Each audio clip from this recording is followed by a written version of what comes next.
तो गाजा पर बारूदी बारिश हो रही है, आपको बताने जा रहे हैं और डिटेल में खबर। कितने अब तक हमले हुए हैं? 24 घंटे में 300 ठिकानों पर एयर स्ट्राइक हुई है, जहां पर तेजी देखने को मिली। ग्राउंड ऑपरेशन में भी तेजी देखने को मिल रही है। कहां कहां टारगेट किया गया है, अब ये देखिए। टारगेट किया गया है कमांड सेंटर पर, टनल में, और इसके अलावा वेपन डिपोज पर, वेपन मैन्युफैक्चरिंग साइट पर, anti tank missile position, Hamas ठिकाने, शरणार्थी शिविर जो है, रेफ्यूजी कैंप्स जो हैं, जहां पर बड़े इंफ्रास्ट्रक्चर को टारगेट किया जा रहा है। ये 4 बातें बताती हैं कि कहां कहां टारगेट किया जा रहा है। Air commodore retired SP Singh साहब, मैं आपके पास आ रही हूं। क्या ऐसा लग रहा है कि ये जो बंधक डील है वो बीच में लटक गई है? अभी भी कतर की तरफ से कोई खास संकेत नहीं मिले। 60 सेकेंड में आपसे समझने की कोशिश करते हैं, क्या गाजा में इजराइल का ऑपरेशन पहले से तेज होगा? बिल्कुल, अभी इस डील देखिए, जो मैंने पहले भी बताया था, जब भी ये कोई डील होती है नेगोशिएशन टेबल पर बंधक आपस में एक्सचेंज करने की, तो इसमें जिसका पलड़ा भारी होता है उसकी बात ज़्यादा सुनी जाती है। तो अभी जो है, सिंस हमास के पास ज़्यादा बंधक हैं और वो इजराइल चाहता है कि उसके बंधक रिहा हो जाएं, तो वो उसकी बातें मानने को बाध्य हो जाएगा। इस बात को काउंटर करने के लिए इजराइल ने क्या क्या किया है? सबसे पहले उसने ये फैला दिया है कि हमारे पास न्यूक्लियर वेपन है, जो अब सारे जो इस्लामी देश हैं इसमें बहुत बड़ी एक प्रेशर आ गया उनके ऊपर डेटरेंस का, कि कब न्यूक्लियर हमला हो जाए। तो ये इनका प्रेशर पॉइंट क्रिएट कर दिया उन्होंने। दूसरा, आप देखिए, उन्होंने गाज़ा पट्टी पर हमले तेज़ कर दिए हैं ताकि फिर से उन पर प्रेशर बने हमलों का।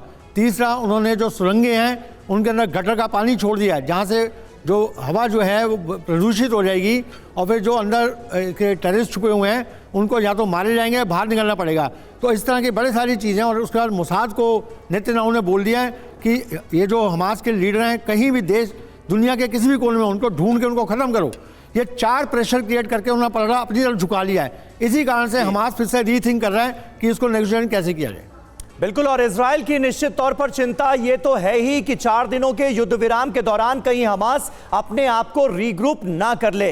विपिन चौबे का एक बार फिर रुख करते हैं, तेल अवीव से हमारे साथ मौजूद हैं। विपिन, ग्राउंड पर आपको क्या खबरें मिल रही हैं, क्या पता चल पा रहा है? क्योंकि कतर तो ये उम्मीद जता रहा है कि आज भले ही ये मुमकिन नहीं हो पाया, लेकिन 24 घंटे के अंदर अंदर युद्ध विराम हो जाएगा और बंधकों की रिहाई भी संभव होगी। लगता क्या है?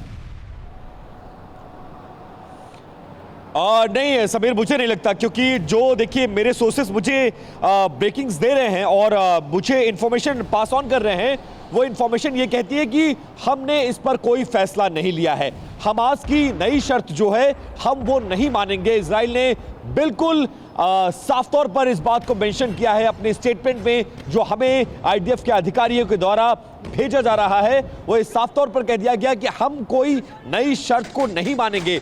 जो नई शर्त है उसके मुताबिक हमास के किसी भी लीडर, किसी भी बड़े चेहरे पर सीज फायर के दौरान गाजा पट्टी या फिर गाजा पट्टी के बाहर हमला नहीं करेगा इजराइल। इजराइल ने इस मांग को मानने से इनकार कर दिया। दूसरा, जिस बड़ी बात का जिक्र किया गया है कि इजराइल जिन तमाम लोगों को, 150 लोगों को छोड़ना है, उसमें से 300 लोगों की लिस्ट जारी कर चुका है। उसमें से 153 को चुनना है हमास को, लेकिन इसके बदले में जिन लोगों को छोड़ रहा है हमास, उनकी लिस्ट अब तक इजरायली अधिकारियों के पास नहीं आई है। इसीलिए 12 बजे बाकायदा मीडिया सेंटर में हमें बुलाया गया था और वो लाइव फुटेज आज टेलीकास्ट करने वाली थी आईडीएफ, लेकिन उस प्रेस कॉन्फ्रेंस को भी कैंसिल कर दिया गया है। मतलब ये मामला पूरा खटाई में पड़ता हुआ नजर आ रहा है। दोबारा से मध्यस्थता शुरू होगी, शर्तों पर नेगोशिएशन होगा और उसके बाद ही कहीं जाकर रिहाई और बंधकों की रिहाई या सीज फायर, उस पर फैसला होगा। ऐसे में ये देखना होगा विपिन कि कतर अब आगे क्या करता है। कतर लगातार मीडिएशन कर रहा है इस पूरे मामले को लेकर और वो उम्मीद जता रहा है कि नहीं, डील तो